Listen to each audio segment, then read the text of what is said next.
मिसळपावचं नुसतं नाव जरी काढलं तरी पटकन तोंडाला पाणी सुटतं आणि समोर दिसतो तो तेजदारयुक्त झणझणीत चवीचा कट. कधी ती डिश समोर येते असं वाटतंय.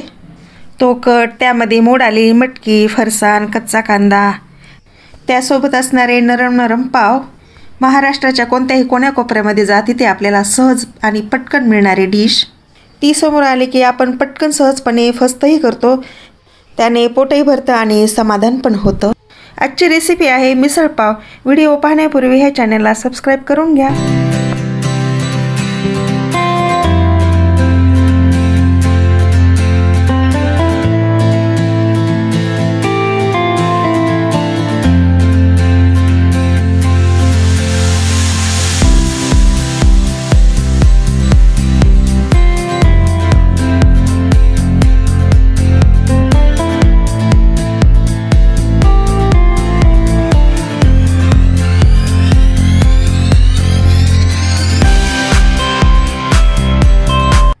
सर्वप्रथम आधी मिसळचा कट तयार करायचा. त्यासाठी ते साहित्य घेतले.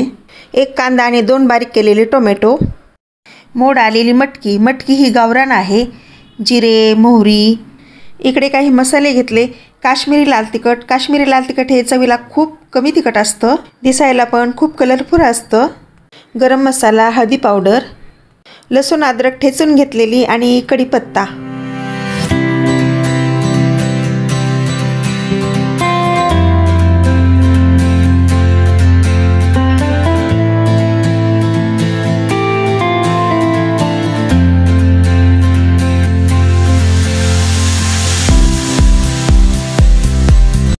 कटची तर्री ही झणझणीत बनवायची. त्यासाठी तेल हे भरपूर प्रमाणात घालायचे.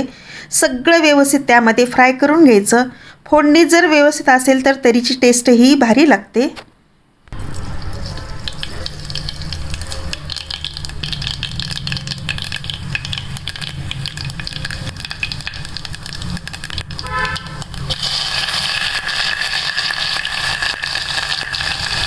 हे सगळं 5 ते 6 सेकंद फ्राय करायचं.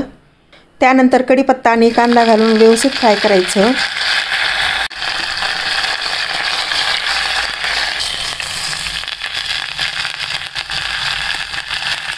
टोमॅटो आणि सर्व मसाले घालायचे. मसाले घालून 1 मिनिट छान फ्राय करायचं आहे.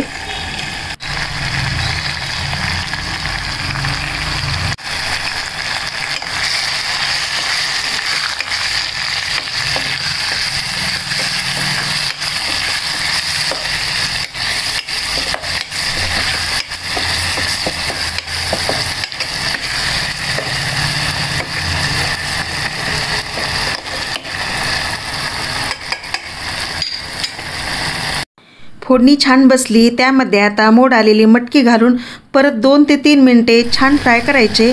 2 ते 3 मिनिटे झाले की त्यामध्ये थोडेसे पाणी घालून चवीपुरते मीठ घालायचे आणि मटकी वाफवून घ्यायची आहे. वाफवण्यासाठी 2 मिनिटे झाकण लावून खालचा गॅस हा कमी करायचा, म्हणजेच मटकीचा अर्क पण छान तर्रीमध्ये उतरेल.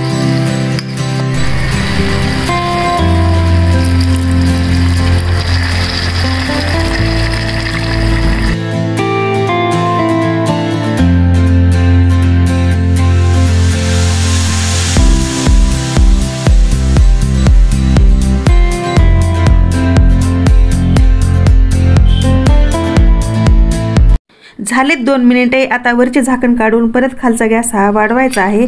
त्यामध्ये पाणी ॲड करायचं. रस्सा हा पातळ करायचा, कारण मिसळचा रस्सा हा पातळच असतो.